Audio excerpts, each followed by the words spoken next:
Hey, you were already at one day. Sorry.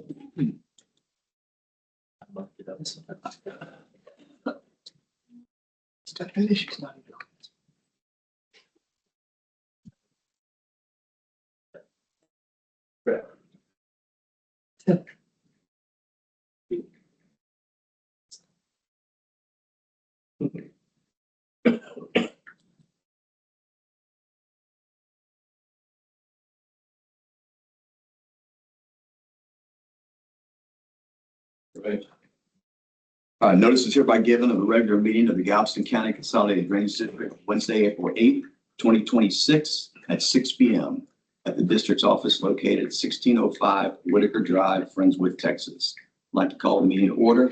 I'd like to see if Mr. Scott Sheridan would give the invocation and lead us in the pledge, please, Scott. All right, in the Father, the Son, and the Holy Spirit, amen. Our God, thank you so much for this opportunity to come here tonight and do the district work. We just pray that we keep your will and your word at the forefront and help us make our decisions. Please soften our heart, open our eyes to your will. And it's in Christ's name we pray, amen. Amen. I pledge allegiance To the flag of the United States of America, to the republic which stands one nation under God, indivisible, with liberty and justice for all. Honor to the Texas flag. I pledge allegiance to thee, to Texas, one today under God, one and indivisible.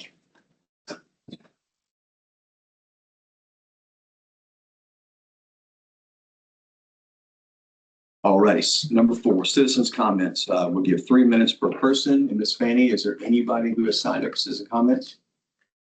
No. Okay. Board of Directors report. Jim. I attended the HGAC Regional Resilience Roundtable meeting. Lots of items that they talked about that we need to be prepared before a flooding event, during a flooding event, and after a flooding event. And I think that's worthwhile for us to sit and think about that for a while as we approach June. Also attended the FM 1959 Detention Basin Stakeholder Meeting today. And they're targeting for a draft of final design May the 30th. And also understand that they're circulating a new interlocal agreement for that. And I don't know if we've seen it or not. But when we see it, I'd like to look at it, if you would, please. We also, when we issued the 2024 criteria manual, we did include the section on board governance. And I got to looking at that, and we also don't have a section on financial governance. So I don't want to lose the board governance section of it. I think we need to add the financial governance section to where it would include things like audit, critical dates, requirements for money distribution, set a policy on minimum cash deposits. We never have established what minimum cash deposits that we would operate under. The city does 90 days, but we never did acknowledge that. And what our investment strategy is. Anyway, I think that would be worthwhile for us to put together sometime in the future. That's all I had, Rusty. Mr. Johnson. Yeah, I just want to say that thanks for everybody for coming. Looks like early summer, we're going to get the information back from the IDRT and fix that in Galveston. Hopefully we can package that information up in a nice little PowerPoint presentation, and then go down and see the Corps of Engineers and take them up on their offer to start widening the banks and dredging the silt out of Clear Creek, which I think we'd all like to have the creek have more volume. That's really all I have. Thank you. Mr. Ard. Hope everybody had a nice Easter weekend. It's been a busy week. I came up here to the office on Monday. We had a nice staff meeting, learning quite a bit about the things that our staff does around here to keep this place running and also to keep our creeks looking so nice. The pulling out of trees and bushes and different things like that that they're doing in the creeks, not just mowing the sides and, you know, the bank repairs that are happening. We have several banks that have been very, very, very mismanaged, and we are taking care of those, and we're finding where the silting is actually happening just by having bank repairs. It's been an enjoyable time every time that I do come up here because it makes me proud to be a board member at this district and serving the taxpayer citizens with good economical value for them. That's all I've got right now. Oh, I did go to the Dickinson Bayou steering committee meeting yesterday, and you know, it's funny. We've mentioned how we are starting to file for grants and how we weren't compliant as of 2024 for grants.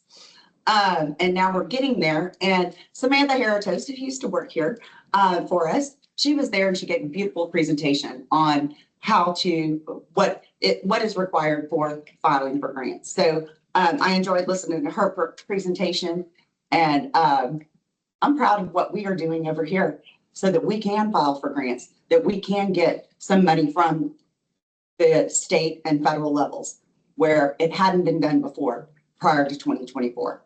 So thank you. Thanks everybody for being here. Yes.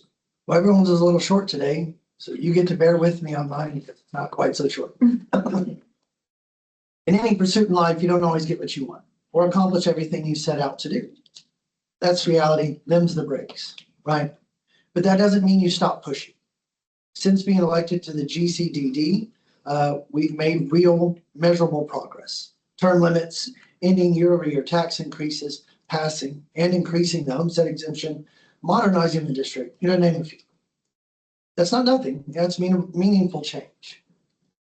But each of us came in with some of our own priorities, lines we intended to draw, fights we intended to win. And the ones that didn't cross the finish line aren't forgotten. They stick, and they should. Here are three of mine. I wanted to close the developer loophole completely. The water code currently prohibits any developer who develops in district from being on the board, but that doesn't go far enough. I wanted to push to extend that prohibition to developers operating in adjacent or connected municipalities, because the incentive structure doesn't stop at jurisdictional lines, and neither does the risk. For some, the pull of profit will always outweigh the responsibility to protect the public. When that's the case, you don't manage the conflict, you eliminate it. Two, I wanted to stop using public dollars to clean up private messes. PIT and TERS funds are meant to support development, period. They should never be used to pay for a developer's mistakes, fines, legal fees, settlements, or judgments. Taxpayer money is not a backstop for bad decisions. It's not a bailout fund for those who cut corners and get caught. Each of the first two obviously would require collaborative efforts, not just here, not just our state officials, statewide officials, and maybe we pressure our congressmen to help push it along. But those are wholesale changes that needed to occur immediately. Number three, follow the money without hesitation. I pushed to bring in a forensic accountant and a private investigator to take a look at past GCCDD projects, not a surface level review, not a hand in glove accounting firm. No, nitty gritty, get down to it. You know, which projects delivered value and which didn't? Who benefited when things weren't done right?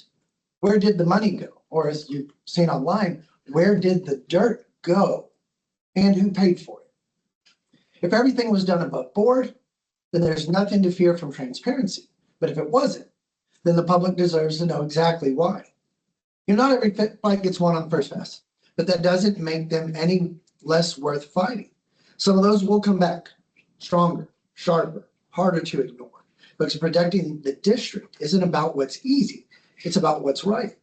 You know, Rusty and the three of us catch heat for basically what not adhering to the unwritten rules of political. My primary unrealized goals were too hot button at the time. But boy, I wish I would have fought a little harder in the beginning. What would the political landscape look like around here now? Unwritten rules be damned. Thank you, Rusty. Thanks, Jason. Appreciate that. So I've always promoted a three-legged stool when I first took over the board just 2 short years ago. It's been very short compared to the decades that people ran this board. Three-legged stool basically is get the district in the best shape of its life, conveying water, moving water out of Friendswood as effectively as possible, squeeze every ounce of performance out of what we can control. And we've done that. I've had so many citizens, so many people around sitting in this room who called. I was just on Shaker walking the creek the other day, and people come out of their backyard and say, the district's never looked better. You are doing a great job. And of course, my answer is always, we could never do enough and we'll never stop. Secondly, the big picture solution. And I want to thank this man to my left for introducing me to IDRT at Texas A&M University. I said in council Monday night, it's funny. You know, you've heard a lot of criticisms about big ideas from this board, but the ideas really aren't about this board. The biggest idea is knowing that you're not the smartest person around, so you have to hire the experts to be smart and to execute plans and dreams that you have. That's how business works. That's how America works. The biggest ideas and some of the best presidents that come from Wall Street. One came from a little log cabin in Illinois. And sometimes you have to drive the smart people around you, whether it's wartime or freeing slaves or whatever you're doing, to big ideas that aren't very popular. So David and I went down to the core, and we didn't feel like we necessarily needed to be there. We didn't understand what a CAP 205 program was. We didn't understand a lot of things, but they helped us. And they pulled out a bunch of information, a bunch of big binders, and we dug through that stuff.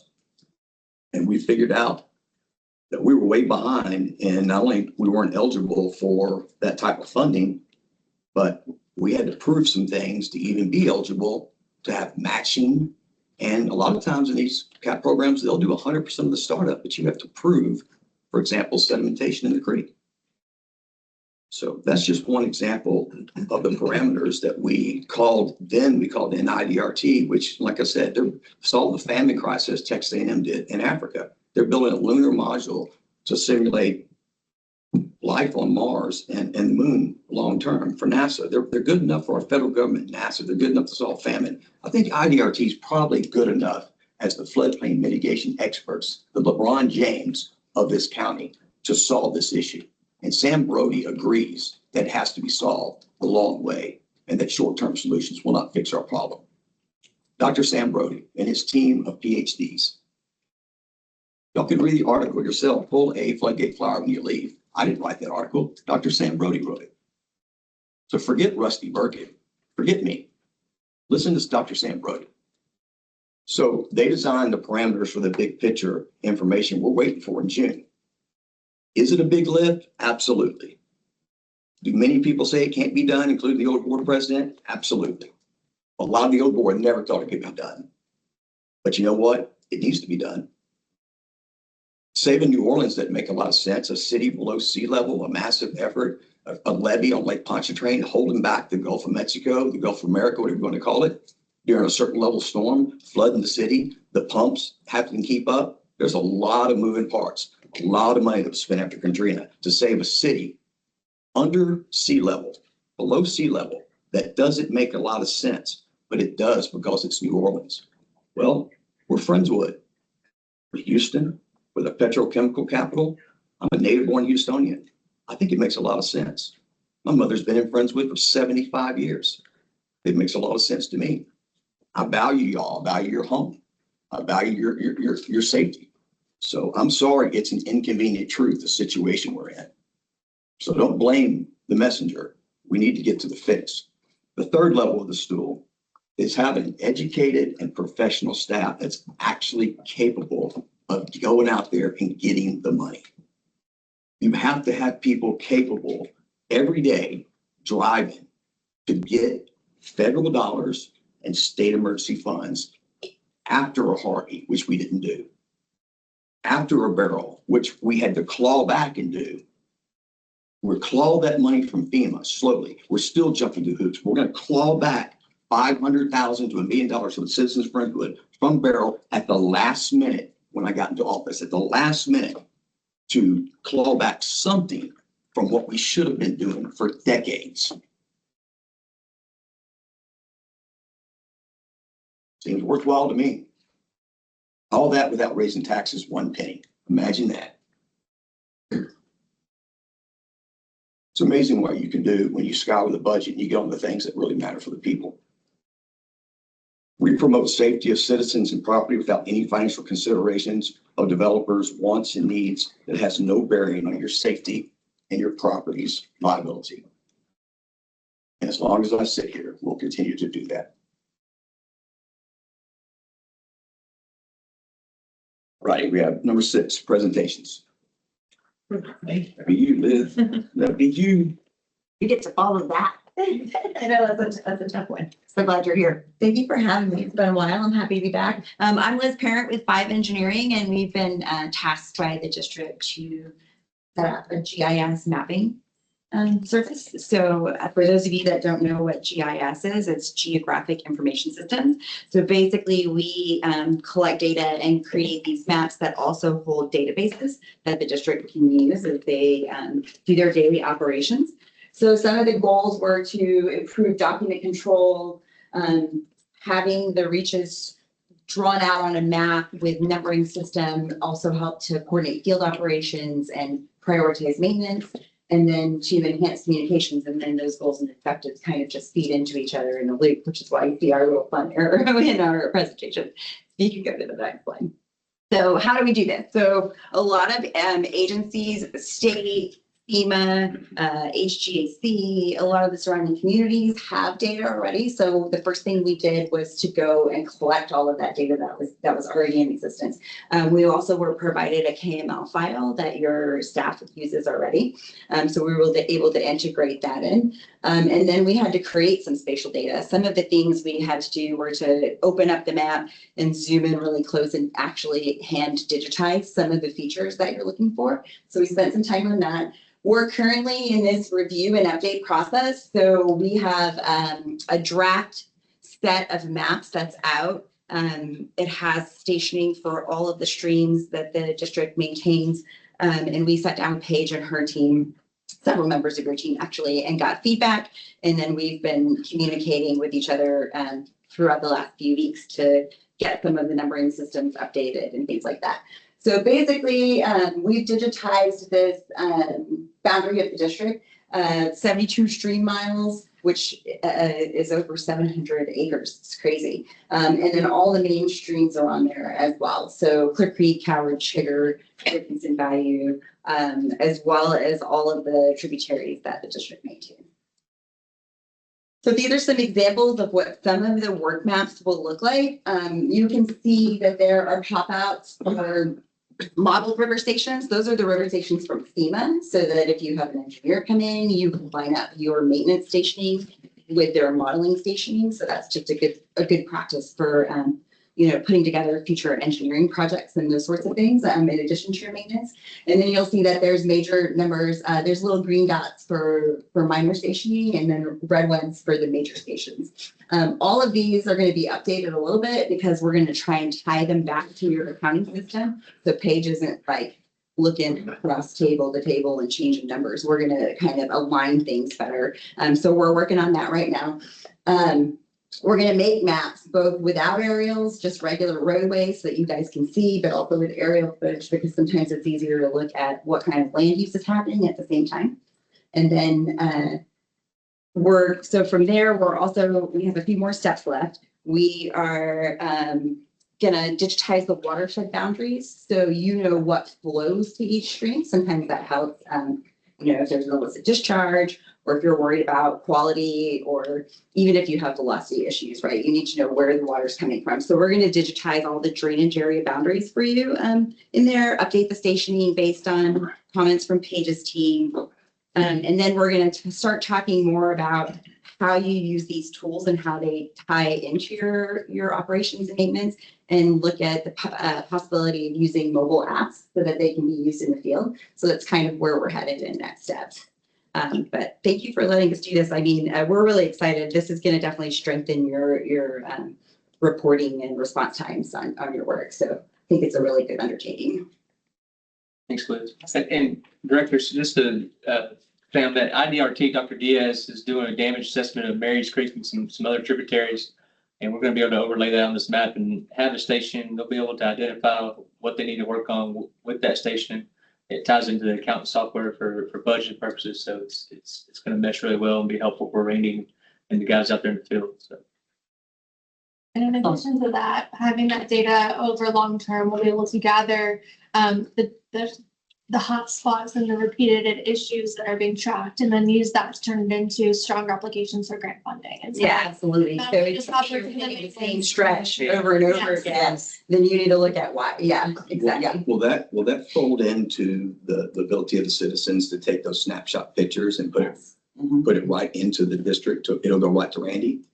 yes, so that Mitch, that goes through GCCDD Connect, which will then be able to export files, overlay it onto our mapping system. So Will it time, date, stamp it and everything? it should, So, and it'll go directly to Randy. Randy and Shannon and myself. So then this all integrates with Granicus and the flood gauge and everything else. An ecosystem. Holistic. Yes. It's like a brick. That's the intent, Yeah. to make it all as easy to find as possible. I think having, like a cockpit of an airplane, having it be intuitive is going to be it's a lot of information. And I know when I switched and when David switched from flying old steam gauges 10,000 hours ago, we went to flat panels. It's great, but it was hard to disseminate all the information in such a compact area. I mean, it was wonderful, but it was kind of complicated for old pilots. But I think that's the thing, is they're used to going to Harris County flood gauges or whatever Galveston County might have. And we're going to have something that is intuitive, like an iPhone, where this information overload can be disseminated in a very efficient manner so they can get to it. I think that's going to be the charge. as we build the district's GIS system and use this as a base, integrating all that with Granicus and the gauges is going to be key to move forward. Yeah, we use, there's a lot of different sources that you can use for GIS. Like it used to just be Esri, which is a fairly expensive tool. But there are also open source tools as well now that you can use this data on, like QGIS. But we use Esri apps. The apps are free, and you can set them up so that, like, when you're doing field work, not only can you take a photo that will push if you put your GIS system like on the cloud. It may not be public facing, it could still be inward facing. But then all of that data, anything you measure, or, how many truckloads of dirt are you putting, whatever it is that you're doing, how much sod are you putting out, you could enter those into fields, and then it would talk to your system and automatically populate it back in the office as well. Have you had an example where Esri was used to do this yet? Yeah, we've used their apps, just to do regular field work. Like if we're doing an assessment of like a water line and we're walking it, we take their field app tools, and then it ties to our online GIS system. So like, I think I could probably bring something and show it to you. I'd have to go dig. It's been a little while since we used it. I know that you can also create custom apps, but I mean, I would find something off the shelf if you can, right? Always better. As long as to it find something off serves the shelf. purpose of. Exactly. So, awesome. Thank you, Liz. Yeah, thank you guys. Appreciate it. Okay, number 8, discussion action items. A, consideration and approval is the right of first refusal with Friends of ISD for a tract of property across the Baker Road Detention Basin. Currently, it's leased and used by FISD for agriculture and educational purposes. Paige, do you want to, first of all, do you have a motion to discuss? Motion. Second. Paige, do you want to give everybody the highlights of exactly what the board is considering? Yes, absolutely. So approximately a year ago, we were approached by Thad from FISD regarding the next stage of what they envision the ag barn to look like. And they're wanting to expand their facilities, add some educational, more classrooms over there. So to really offer their students more experiences within the ag department. And what they needed for that is if they're going to invest millions of dollars to expand those facilities, is they really wanted permanency. And so we began discussions of what that might look like long term regarding the purchase of that parcel that is currently platted with our Baker Road Detention Facility. And so we'd have to sell them a portion of it and then replat. But in order to do so, they wanted to use bond funds in order to pay for that parcel. And through some exploration of different sites, briefly, they've circled back and they want to explore the purchase of that parcel, but they're not ready yet. And so they're asking us for the right of first opportunity. So essentially, if we're ready to sell it and if they're ready to buy it within the next certain number of years, that they get the first go at it, which we love and appreciate our FIC partnership. We've really explored, expanded that partnership within the last year regarding our youth leads program, where we've brought in 6th and 7th and 8th graders into our facilities and talked about stormwater management, detention facilities, and we really support FIC in all their endeavors. And so we're excited to offer this first right of opportunity to them. It's a 10-year agreement, but it can be exercised essentially at any time or exited if their need becomes to. And it's rather straightforward. Well, I'm going to tell you, I'll just to kind of, as somebody who has 30 pair on the ground right now in the country and plenty of chickens and all kinds of problems, and somebody who's so involved making money for kids at the rodeo every year, like this man in the left, raising millions and millions. I think his son raised 3.2 million selling wine for the kids. We've always been, I'm an FISD grad. I've always been pro-ag. Of course, I live it every day, so I have to deal with it. But we wanted this agreement to be long enough, a decade, to give them a chance to get their bearings.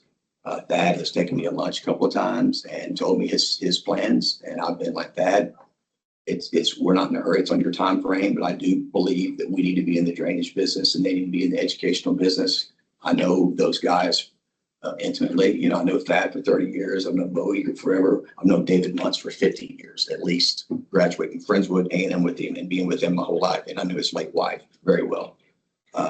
So the whole board's pro-FISD, of course. We're in Friendswood. And we're pro-ag. I think everybody in the sport's pro-agriculture. I can't imagine who's not. I'm an Aggie, so I'm pretty much hemmed in. But anyway, the agreement, I think, is flexible. It doesn't get them in a hurry, and it gives them first right of refusal. They would have to kick us in the teeth not to want it, and that's what I want. I've always told them I want them to make us go away. I want them to get what they need over there. So I'm strongly in support of this agreement and supporting those guys in their ag endeavors, whatever that may be. So that's my 2 cents on the situation. I have a comment. Yes, sir. I think I've spoken my position prior, but taxpayers paid for the land that the ag barn sits on now via us. Now, I don't think it's right for the taxpayers to have to pay for the land again via FISD. So I think we ought to consider selling the land to them for $1. And so I, with that in my mind, I don't support the right of first refusal. I want to just give it to them. Okay. Any other questions? Any other discussion? I'll address that comment. I think that the right of first opportunity doesn't preclude us from selling at any specific price. However, we are required to sell it at, what was the Fair appraised value statement? Fair market sale. Okay. Could you expand on that briefly? I can. As separate governmental entities, the funds are considered separate, and so even though the taxpayers pay for the same for different sets of taxes to the drainage district and to the school district and to the city, it cannot legally be considered the same pot of money.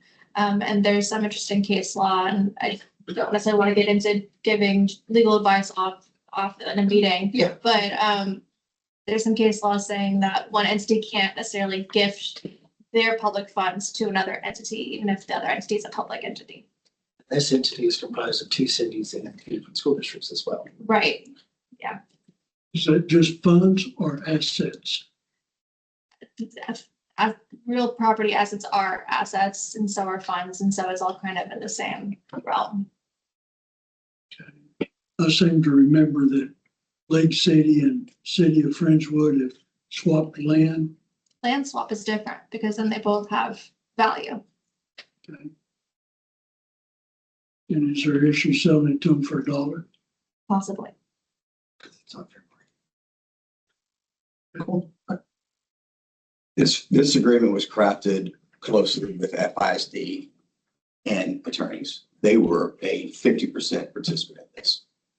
So it was duly crafted and on their timeline. We've been very patient. So we've addressed about every concern that they've come up with slowly, and we will continue to move slowly. It doesn't affect the lease of the land. It doesn't put them in a hurry. None of that stuff. So it's 2 different entities creating 2 different ways with the state or in the water code. And I do not believe we should be in education. I don't believe we should be mixing and matching funds in education. I think it's sloppy.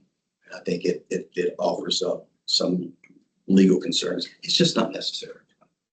So that's my 2 cents. So Yeah, you know, the tax was paid for drainage, wasn't paid for Agmore. I'm not making the connection. I mean, and we support FFA and 4-H. I'm a 2nd generation. My kids are 3rd generation ranchers. We like helping people who help themselves, and so it pains me to hear, you know, naysayers, but it just got to run a business here, and we have to look after our taxpayers, and that land should be at the convenience of the school district, which I think is extremely generous on our part to pay fair market value for it, so we can reimburse our taxpayers and use that money to go toward what it's meant to go for. So that's my 2 cents. And my history may be off. Was this land not dedicated to this by Harecki? Am I wrong? I'll have to ask his wife. I'll have to ask his wife in church. I don't know. I'll ask her Sunday. I think this was I dedicated don't- to the district. I'll ask her Sunday. I don't know. It's a clean agreement. Like I said, it was participated and it was crafted by their attorneys and ours, you know, slowly. This has been coming for a long time. We waited for them to maybe move out to by the harbor. They decided not to. The bonds didn't go the way they thought. Now they think they've come back and they think this is the best case scenario. I've always thought this is the best case scenario. I think the land there is great. The price of beef's up. They'll probably be okay. We'll sell more wine at the rodeo. We can dedicate more money to whatever. So 2 things you can count on, you know, 3 things. 1, death, taxes are going up, and the wine garden will expand. There you go. beef had been going down a long time. Don't jinx me, but good. So anyway, I make a motion to approve. I second the motion. okay, we have a motion to approve the agreement. We have a second. All those in favor? Opposed? 4-1. Note that, Ms. Page. Number 9, the consent agenda. Does anybody have anything they would like to pull off the consent agenda? Discussion. Okay, It's convoluted. okay, so, Motion to approve the consent agenda minus C. Second. we have a motion to approve the consent agenda minus C. All those in favor? Aye. Opposed? Alrighty, let's talk about C. C, approve or deny City of Alvin waterline improvements, Phase 5 request to required location of line. City of Alvin requests that the GCCDD allows their proposed water line to be placed 20 to 30 feet off existing top of bank of Dixon Bayou. The water line will connect the Beryl Hollier Road in Alvin travel down a small branch of Dickinson Bayou. Hey, Scott, if you would fill up that map, that would, to Mandel Road right away, then connect to the existing city of Alvin infrastructure. The city of Alvin would agree that they are responsible for mowing the water line. I think y'all mow it anyway over there. In the future, when the GCD obtains the ultimate right of way for this branch of Dickinson Bayou and expands it, that'd be nice. Currently, the bayou is relatively narrow, and ultimately the right of way is 150 feet from the center line. This would place the water line in a couple of existing detention ponds and be much more invasive to existing property. Scott, Jason wanted you to go over this and So currently, 150 feet off center line would be how far off the top of the bank? Quite a bit. Brent, you want to, this, So the question is, so it's gonna be put in now. If we assume these responsibilities in the future, then it's gonna be Brett, moved. come up here to the podium, Yeah, please. sorry. Brett Cole was sitting out, he's project manager for the project. So, sorry to put you on the spot, Brett, but So I'm here. Thanks that's for what you're here for. That's right. All right. So you have specific questions to start, because I can run through everything. You don't have to run through everything. So the question would be, so the 150 off center line is well greater than the 20 to 30 feet off. It is. And the reason that we looked at that, originally when we reached out to the property owner, our acquisitions guy with LJA Engineering, who is our consulting engineer on the project, looked at all the properties out there, didn't find any kind of recorded or dedicated easements of any kind. And so we had to move forward with the design for that section of that 10-inch water line. And the section of Dickinson Bayou, where it splits off, it branches from the D6 right there at the bottom of the screen. There's just it's about 1,270 feet along the Galveston County side, and then it goes back into Brazoria County. So it's a short distance. You see the pipeline running through there. So if you were to go 100, I think it was 125 feet. Does it say 150, I believe. 150 off center line. Okay, so that would move farther into the property, but it would also eliminate any use of that north corner of that property for any kind of detention or anything like that, if that ever were to develop into anything. Right. So Okay. it put us closer to the pipeline than we really wanted to be, since we already know we're going to have to cross it. And so that was the ask was, I know ultimately, if you had a massive ditch and the Dickinson Bayou actually stops about 1.25 miles farther up. It stops there at 35. The Genesis there. Yeah, and so it looks like it comes out of that pond right there. It does. I've started that for And so that's the head, if you will, of Dickinson Bayou. That starts all the problems, that pond right there. It's making water. That's the pond. And so the ask from us was, could we request a variance or approval to be about 20 feet off the top bank of that ditch, with the understanding that the pipe itself would be at or below the existing flow line of the ditch. That way, in the future, if there needed to be shelving or banking or anything like that, we still had significant cover over the 10-inch water. So again, like Mr. Burkett was saying about going through all the steps in the process, we thought about just about everything. And Yeah, when I initially looked at it, it looked like you needed to do it now. You wanted to do this now, but if those other things occur, you're still going to have to fight the ponds and the access and stuff, or it would be permanent. That was my question. Yeah.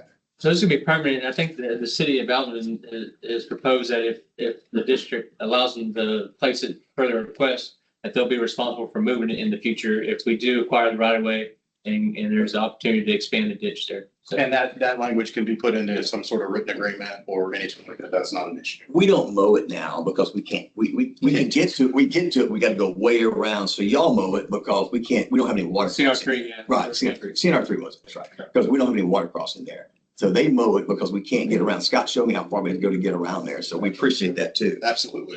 Yeah, For 1,500 feet. yeah, that it costs us more in gas to get around there to mow it. But no, it's good coordination with us, and we do the same thing with drainage district forums and things. So that's good. So we talked about this extensively. I'm glad that Jason called him up there. But is there any other concerns from a board member? I just know sometimes from the audience when we oh, consent agenda, and we bail, there may be a more confusing item in this. Sure. this one. And again, I think the overall, I think we talked about was 250, basically 125 feet off the center line. So I think that's why I asked if it said 150 or not. But Yeah, Are we gonna leave 150 or do you want to amend it or we leave it alone? No, you're gonna allow him to put it, 20 to 30 feet off the top of the bank as it is right now. The way our criteria is written, they've got to be outside the ultimate right of way. So that'd be, if it's 150 from the center line, they'd have to be 160 to 170 feet off the center line. That's the ditch right now, right? It's gonna be invasive on that property, all the same. I think it gets rid of the issues by putting it below the water level. Yeah, Motion to approve. Second. We have a motion to approve and a second. All those in favor? Aye. Very good. Thank you. Thank you. All right, 10 resolutions. We have none, so let's go to number 11, discussion and reports from the staff members. Andy, start it off.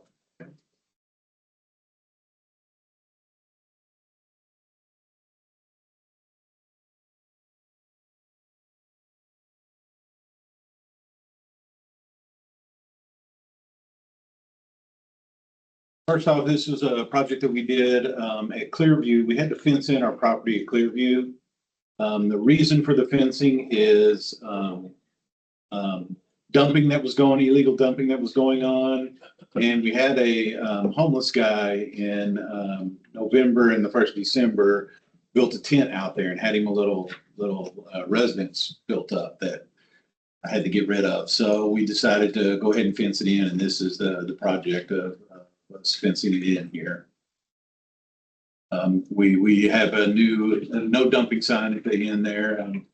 Since the fence has been up, there's been no dumping. We've checked it weekly, and it's obviously doing. We do know that there's a lot of people that are going down and turning around still, but they're not dumping anything. So that's a good thing. This is a resident that was out there that was happy to see it being fenced in. I don't know if y'all can see him, but there's a raccoon looks through that tree. Wow. So he happened to be watching us while we were out there building a pen. So this is a Madeira ditch that we're doing some sloping on. We're resloping it. If you can see the other side, it had gotten so steep that we couldn't even mow it anymore. So we've gone out and are sloping it to get a better grade on it so we can get our mowers down there. So this is the how far we've gone so far. We're almost finished with one side now. This is Stevenson Park, the banks that we repaired. I took pictures of this is us seeding and hydromulching. If you wanted to see what the hydromulching is being done, it's obviously a spray that keeps the seed moist. So when it does rain, it'll help germinate and grass will grow.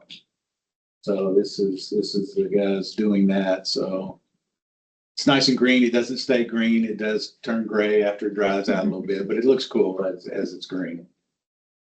This is a project that we did. We regraded a ditch. This is the start of trip 1 on 2351. It starts on one side of 2351 in a residence yard, and so they had a lot of water just holding up there. If you see those RCP pipes in the back there, there's a detention pond back there that's holding water because it's not draining through. So we helped come in and grade it so the water would go in and run out of there. And this is trip 1. This is what it runs into. You can see there's a lot of water in here. This is something that I'll be talking to the board about later, that we need to probably be grading past that so we can get that water, keep on moving. Mowing has started. This is Imperial. This is after Imperial was mowed on Clear Creek. This is Cowards Creek. Some of the mowing that's been done. This is Quaker Landing. This is out at San Joaquin. It's done. So yeah, the mowers have gotten back and everything's moving very, very smoothly. There's been a lot of talk about e-bikes, and basically the e-motorcycles. And, a bunch of people saying how dangerous they've been and they doing cars, but this is what they're doing in the spots that we're at. You can see this is obviously a ramp that has been made. There's another ramp here that's not far from that one. That's a ramp that they made on the cement. So they're coming in and digging up dirt, leaving a hole, and then putting it and jumping it. Now, I get it's kids, they're having fun, but it's also, dangerous and becoming a problem. So they're riding their e-bikes on the streets to get to these spots. These are some of the things that we see, and, a hole that's just in the middle of the easement now. So that's a problem if someone's not paying attention, step into a hole. So I know that it's been a big deal with e-bikes and things, but I wanted to show some of the stuff that we're having to deal with that, taking all that dirt and filling these holes back up. If we say we should put them back out there to fill the hole back up. Well, that probably will, I was at city council and, city council, a lot of the folks were saying, we don't want to be their parent, but, sometimes you may have to be a parent figure to make sure that they understand what they're doing. So that's it. That's everything that we've been doing so far. Paige? Two things. April 24th at 10 a.m. here at 1605 Whitaker Drive, we will be having a ribbon cutting ceremony for our new flood sensor network. We have installed 7 gauges in partnership with Simplicity Integration. We'll have Simplicity here as well as our board. If you would like to come learn more, have a demonstration of how they work, the kind of alerts that they'll be sending out, if you are signing up for those alerts on those particular gauges, and how we can better help serve y'all. So I hope to see y'all there at 10 a.m. on the 24th, Friday. The website. Are they functional now? Not yet. I need like 3 more days. Yeah, it'll be very soon. And then this year is a sneak peek. This is the first time the board is seeing it as well, of what will be our mobile and web app for GCCD Connect for our service request management. And this is kind of that home screen where you'll be able to click a button, find our website, find our agendas, find our meetings, find service requests and make a request. We'll find a GIS on there. You'll be able to connect with us, make public information act requests. This will be a new way to get a hold of us 24/7 and to tell us what you need from us, and so we can better serve you. And so this will be one of those places you'll go to be able to find the flood sensor information, newsletters, to make requests, to find our meetings, to get everything you need from us to make sure that we are working for you. And so just a little sneak peek of that is launching very shortly. I'm very excited about that. And the flood gauges are solid state. They're cutting edge. They're, like I keep saying iPhone, but they're the solid state gauges. You just replace the battery in them. They keep churning, and they're like a lot of things in life now. They're inexpensive enough just to replace the whole gauge versus doing a bunch of maintenance. But they spit out some really fast data about a storm event when it's actually going on. And the integration that's going to come through our GCD Connect is going to be phenomenal. So just some of the improvements of how data, things like the cockpit again, it's going to be coming so fast that the trick's going to be the people being able to digest it and to understand how to get to it. But once you figure that out, once we figured out the flat screens and the cockpits of the jets or the planes, I'm telling you, it's phenomenal. It makes your life a lot easier than it used to be. It's great. So I think it'll be great. Once again, the trick is going to be the integration and being intuitive enough for the people to use it. So, okay. Thank you, Paige. District, go ahead. Scott, Scott, the district engineer's report. And I did ask Scott to prepare records. So, I didn't see You didn't see it? separate line. okay.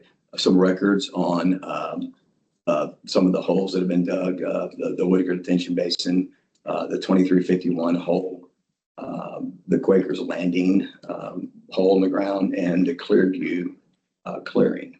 And I asked you to pull some of that data. Sure. Any engineering you could find, any studies, Clearview, there's a study that 5E did, right? We used, worked in conjunction with them to develop a simple plan and do a cost estimate off it. It was 1.8 million for the construction. Want me to go back over that data? I could pull that up and take a look at it. Yep, I think you should. Okay.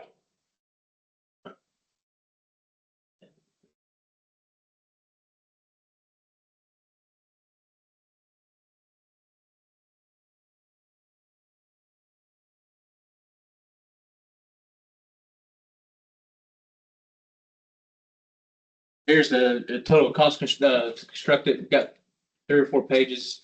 You know, there's a lot to it other than just moving dirt. There's, you know, existing roadway. There's a city force main coming through that right away across the creek there. We'd have to relocate a bunch of existing storm and some water. We'd have to move back out, put in a new cul-de-sac so that the fire trucks, emergency vehicles can turn around there.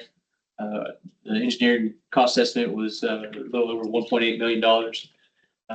Liz's team found in the model that I think we're gonna, let me pull it up here. I've got it up. For alternate 2, which was the benching, for a 100-year storm event, you may see 0.33 feet water surface reduction, but we're seeing increase in water surface impacts downstream. So the report notes that there would be another mitigation project that would have to be performed downstream.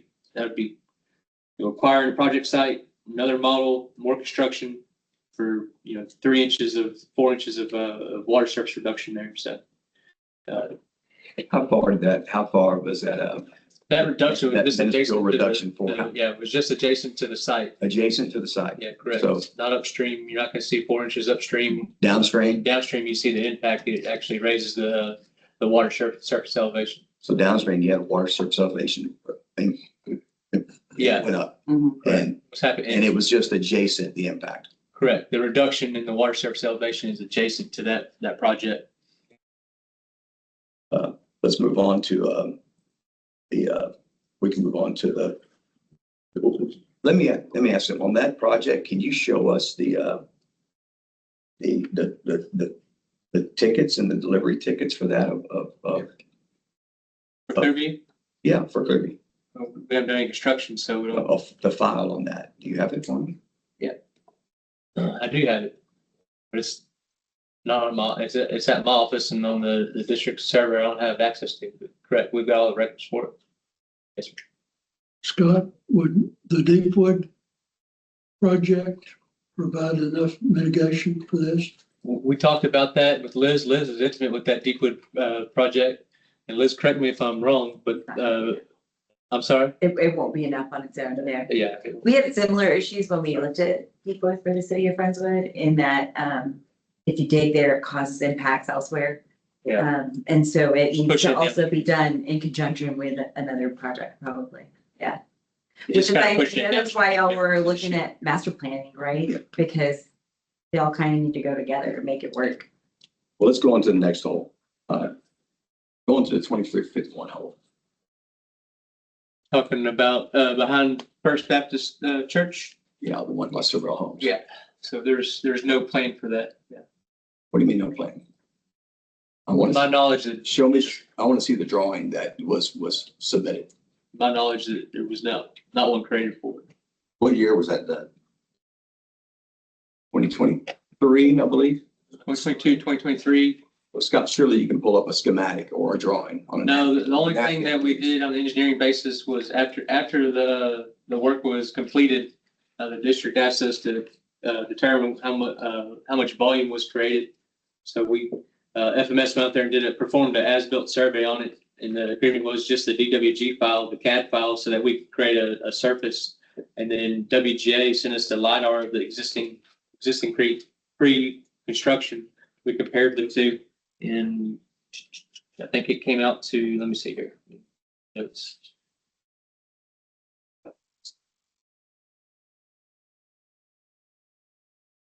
12.61 acre feet of volume created in that creek. It's about 2,500 truckloads of dirt that was hauled out of there. But there's no, I don't have any records. To my knowledge, the district doesn't have any truck tickets or anything like that, or drainage impact analysis or any engineer plans. Yeah, I want you to pull up the study and I want you at least pull up the engineering drawing on that. As you know. Isn't that interesting? Is there a file, computer file or No, a physical I file? haven't found anything. The delivery tickets for the excavation and the removal, bidding, the request for bid. Quaker's Landing Hole. Let's talk about that one. I remember when Joseph was having a lot of problems with that one. So Yeah. let's just get simple. Pull up the engineering and the study on the Quaker's Landing Hole. So there's no study, no engineering.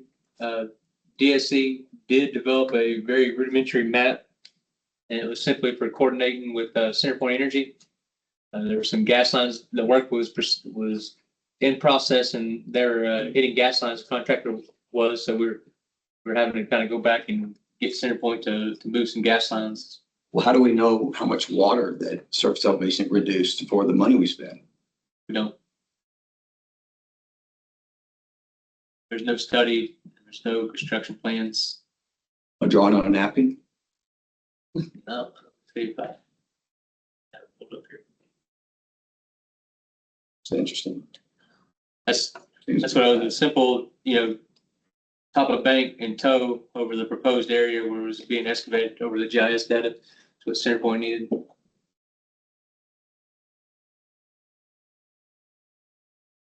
That was during the construction of the facility was already underway.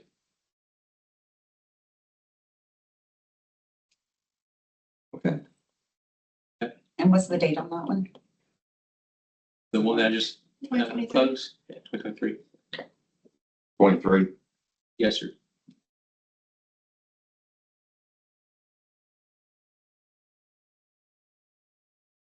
Isn't that interesting? Any other questions?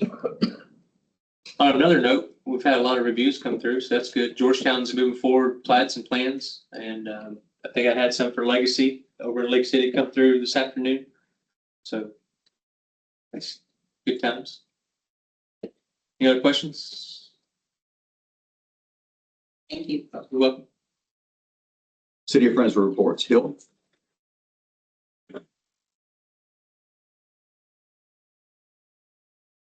Good evening, board.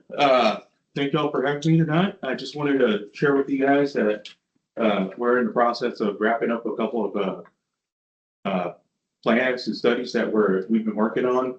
One of them is our active transportation plan to facilitate mobility, walking, encourage walking, and bicycling. Unfortunately, the e-bikes is probably going to be one of them also.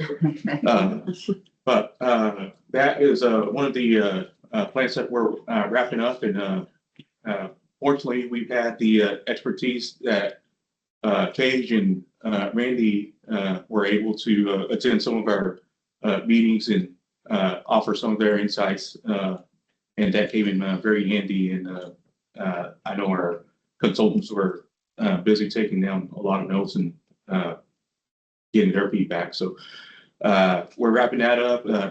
The consultant's going to be doing a presentation on that in June. And in June also, we will be doing a presentation for the master drainage plan.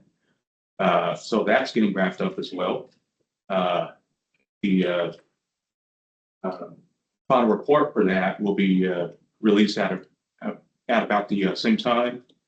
And of course, the findings, as we've said all along, we're going to be more than happy to share that with you guys and all that data that we compile, so that you guys can take that and run with it and use it for your uses. Thank you. Thank you. Thank you. Thanks, Phil. It's the city council person who doesn't work Michael. Is Mike still Oh, there? is he here? He's just hanging out in the back. Come on up, Mike. But Hill says everything. We're still looking, when we get to our drainage plan, looking at importing that data back to y'all also, from the other side. So we can, the timing's good, like we agreed to a long time ago. So hopefully that works out perfectly. Fits in. Did you talk about our $10 million grant? I did not. You missed that part.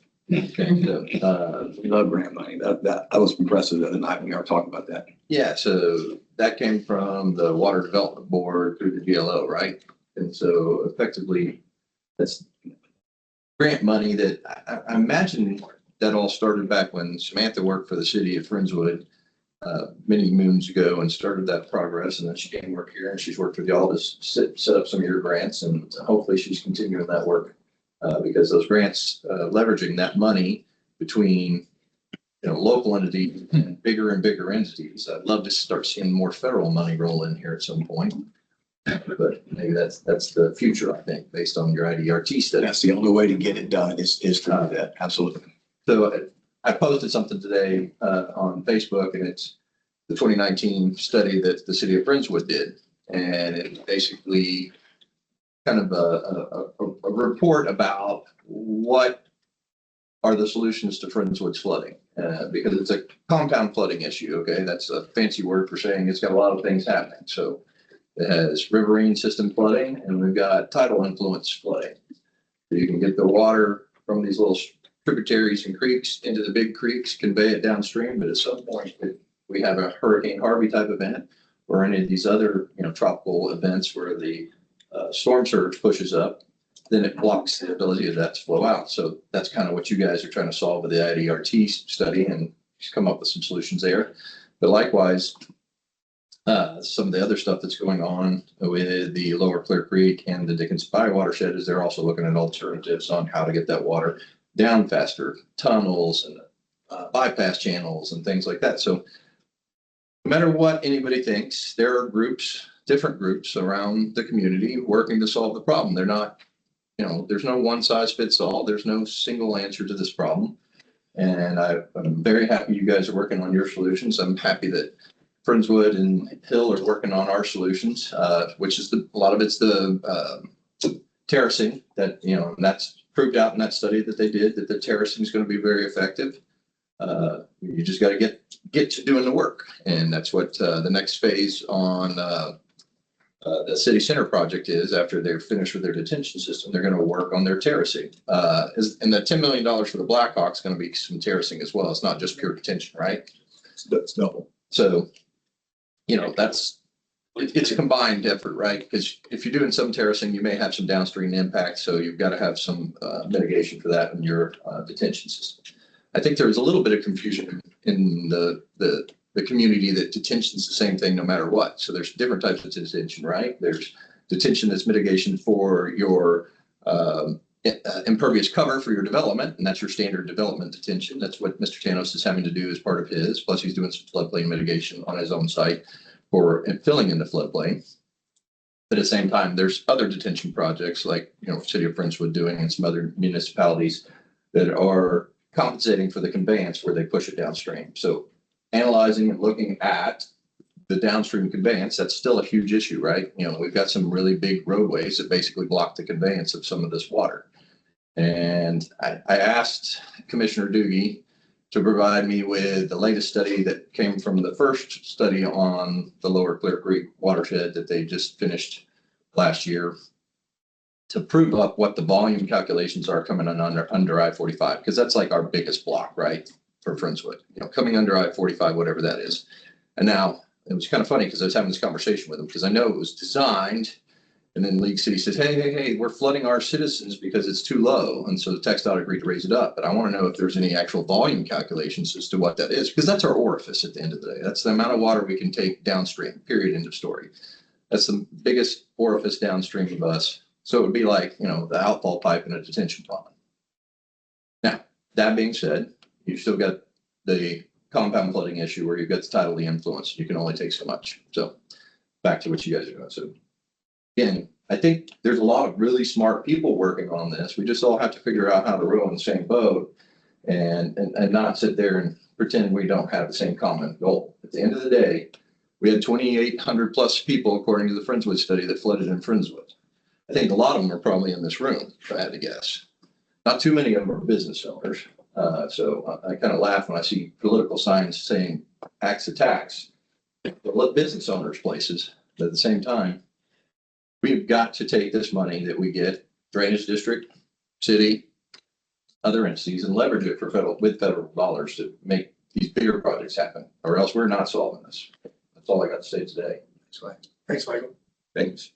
Appreciate it. To add on to Mike's deal, because Mike has very level head on this, is we're playing capture the flag, like you said. We're all trying to get to the same spot to serve the citizenry.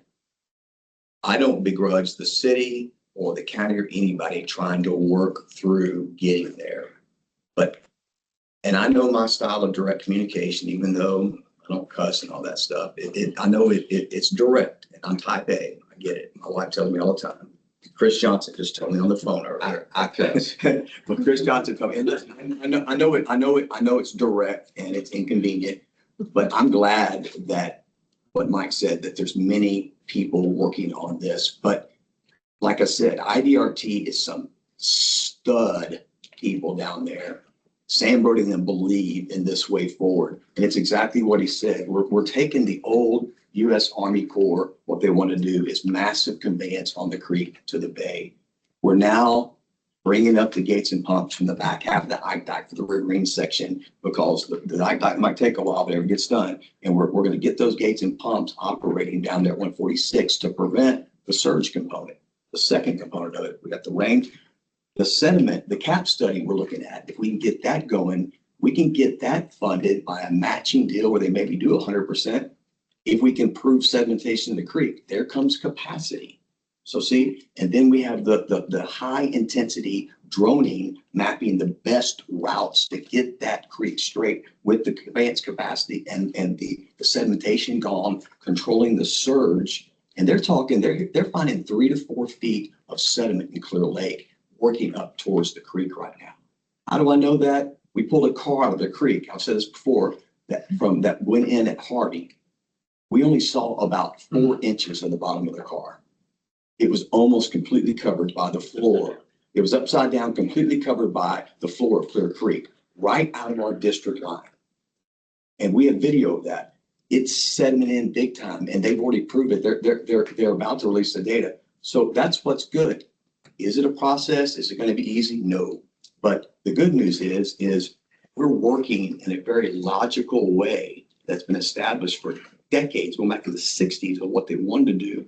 We just added some modern ways to improve the plan that IDRT is tweaking and coming up with. That's it. While we're going, City of Friendswood, what we're doing, controlling what we can control to maybe get us past, hopefully not another big storm, but the storms that could maybe hit us, we're going to be doing that on a hop. But the big solution has to be big, because we have a big problem. That's it. And I'm happy to work with any and all comers on any ideas that make sense to get the citizens out of the water. End of story. So thank Mike Ross for, he's pretty open-minded, and I appreciate him giving that report. League City, I don't see Matt here, anybody. So that's going to conclude the meeting. So the board of directors will conduct a closed meeting in order to seek the advice of its attorney about pending or contemplated litigation, settlement offers, or any matter in which the duty of the attorney of the district under the Texas disciplinary rules of professional conduct, State Bar of Texas, clearly conflicts with the Texas Open Meetings Act or Texas Government Code 55107. Legal issues concerning any item listed on today's posted agenda. A, discussion regarding current litigation matters 25 Charlie Victor 0038 24 Charlie Victor 2406. Deliberate the purchase and exchange, lease, or value of real property 551.072. The time is 7:07. We will reconvene after exec session. Thank y'all very much.